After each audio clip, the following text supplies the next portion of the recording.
Good morning. Hey, good morning. Hello and good morning, the two of you. I got to tell you, right from the very start here, you have put something together that I know that's going to change people's lives. And the reason why is because you're taking a personal experience, and you're letting it grow into storybook form. And I'm just so proud of you guys for doing this. Yeah, thank you. Thank you Appreciate so that. much. Yeah, absolutely. The book we're talking about is Shot Clock. I mean, it's up close and personal. But the thing about it is, and I want listeners to buy this book, the physical book, and put it in their hands because there's something about these pages that really offer inspiration to sports fans as well as just people who want to just be happy in life.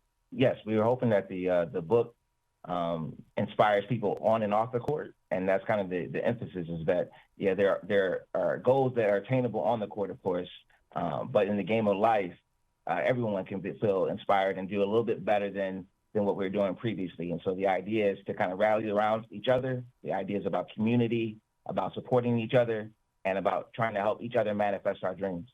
Well, Caron, one of the things that's very fascinating here, and each reader can put themselves in it. Tony and Dante, there are so many personal experiences going on here that we can all relate with this because we know someone like this. This wasn't just about the sport. Yeah, of course not. It was about kids from communities just like every neighborhood that we have in every city across the country. And it was about a kid being gunned down by a law enforcement officer. It's about a team that was collectively coming together and, being inspired by seeing different things. It was about community, seeing kids become the now and the future ancestors coming together and rallying around the edit of a life being taken away from the community. It was about so many things. It was about mentorship. It was about hope. It was about belief. It was about all those things. And that's all the now. That's all the reality that we face and the kids face today. And we just wanted to, give out, some type of map, some type of inspiration of, direction of where, we can go as a community, as collectives.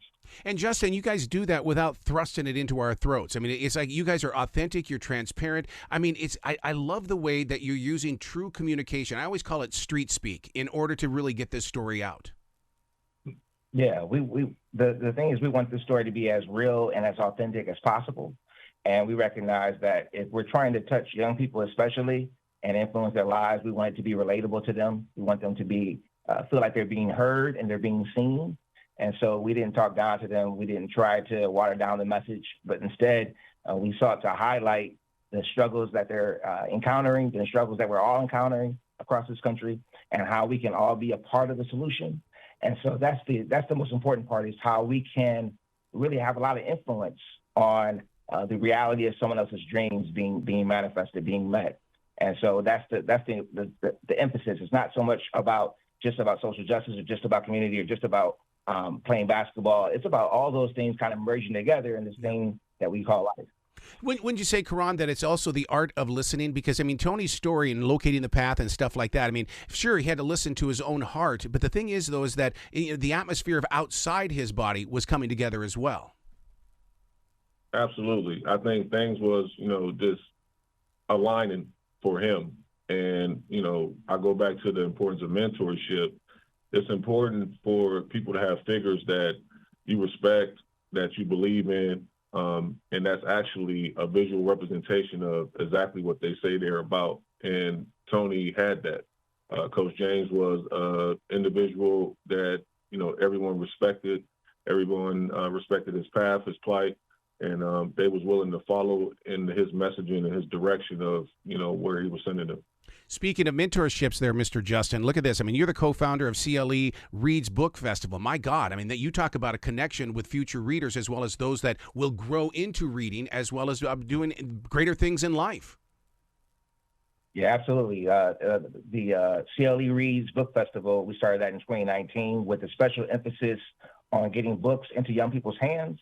A lot of times people talk about young people being reluctant readers, but we don't buy into that. We think that the problem is just getting the right book into the right hands. And so we like to believe that if we get the right book into the right hands, then you can take off from there and develop your own love and passion for reading, a lifelong passion. And so that's what we strive to do, whether it be through the book festival or what we try to do with this book, Shot Clock. It's so interesting that you say that, Justin, because I mean, so many authors will say that they were book readers first, then they became the author. But man, I became the author and then the reader. I love writing, and then that led me to other authors. Did you go through a process like that? You know what? It's kind of always neck and neck with me. Like I always found reading as kind of a way to escape, but then I found writing as a way, kind of almost like a form of therapy, as a way of kind of getting my ideas and connecting with the world. And so I always kind of felt like they were kind of A and B, and they kind of went back and forth. But I think that they're both so important just to like your own personal development and growth as a person, kind of being able to kind of crystallize your ideas and your thoughts, and then be able to communicate that with the world. Now, Caron, does this mean, and hopefully it does mean, that you're going to create a series so you can share the story of other players?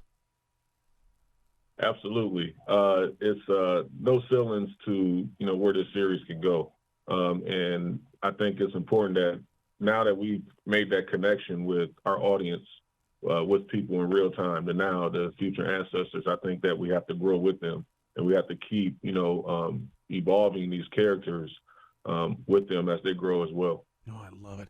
Please come back to the show anytime in the future. The door is always going to be open for the two of you.